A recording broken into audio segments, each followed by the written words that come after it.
Week 5 of the fantasy football season. Here's a few kickers I would start this week. The first kicker, Chase McLaughlin of the Tampa Bay Buccaneers. Chase McLaughlin, the first 2 weeks of the season, missed some extra points, missed some easy field goals. But the last 2 weeks, he's gone out there and put up some huge numbers. Week 3 versus the New York Jets in that one, 21 fantasy points. Where he hit 250-plus yarders, 230 to 39 yarders, 29 yarder, 2 extra points. Then week 4 versus Philadelphia last week, 57 and 53 yarder and a 44 yarder with 2 extra points. So this week at Seattle, 12th man over there, bend but don't break type of defense. The Seattle Seahawks defense is. And Chase McLaughlin, we know he's a good long distance boot.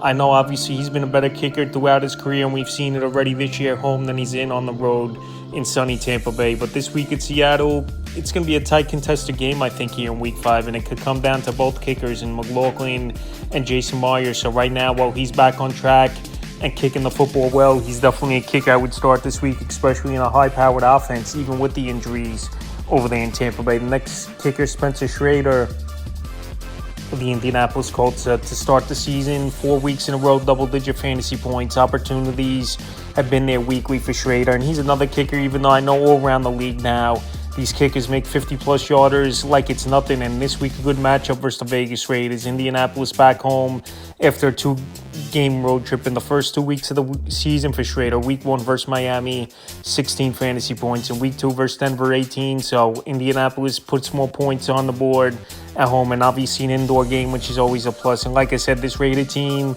can't stop anyone, and field goal opportunities will be there once again for Schrader, and it wouldn't be surprising if it's his 5th game in a row with double-digit fantasy points. Next start, Tyler Loop of the Baltimore Ravens. So this Raven team, we'll see if Lamar plays or not in this one. Right now, I would deem it questionable with the hamstring injury, but regardless, he's going to get in field goal range more weeks than not. This is still a good offense. Even, let's say, Lamar misses a few games. Cooper Rush, one of the better backup quarterbacks in the league, and can move it down the field. And so far, 2 games out of the first 4 double-digit fantasy points. In week 4 at Kansas City, Loop had 9 fantasy points. So this week, matchup with Houston coming to town, where their defense is a bend but don't break type of unit. I think Baltimore will have to settle for some field goals once again in this one. And Loop so far has shown as well he's a kicker that has a good deep ball from 50-plus yards. Next kicker, Joshua Carty of Los Angeles Rams. Joshua Carty, the last couple weeks, he's really come on. And when you're in a high-powered offense, obviously, with guys like Puka Nacua, Devontae Adams, Kyren Williams, and a quarterback like Matthew Stafford, who's the ultimate gunslinger and drives that football down the field, points will be put on the board weekly. So the last 2 weeks, double-digit fantasy points it's been for Joshua Carty. This is a Thursday night game where it's usually a high-scoring game, and teams get opportunities to get a couple field goals up there. And Carty could go out there once again this week versus San Francisco 49ers, who definitely lost in the game that many people picked them to win versus Jacksonville. And Carty could put points on the board this week. And anytime you're in a high-powered offense, like I say, a whole lot of opportunities to be there week in and week out. And the 5th and final kicker I would start this week's Jake Bates of the Detroit Lions. So Bates, obviously, in a high-powered offense, one of the better offenses in the league. And this season, 9 or more fantasy points in 3 out of the 4 games this year. Week 2 versus the Bears, 10. Week 3 of Baltimore, 9.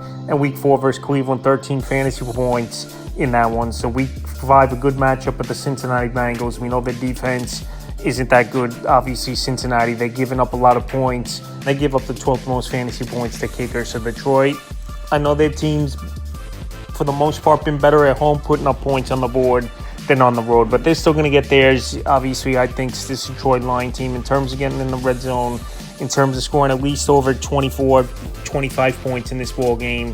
And Jake Bates, once again, is a kicker that's going to get the opportunities and chances for fantasy owners to put points on the board. It's a few kickers I would start for week 5 of the fantasy football season.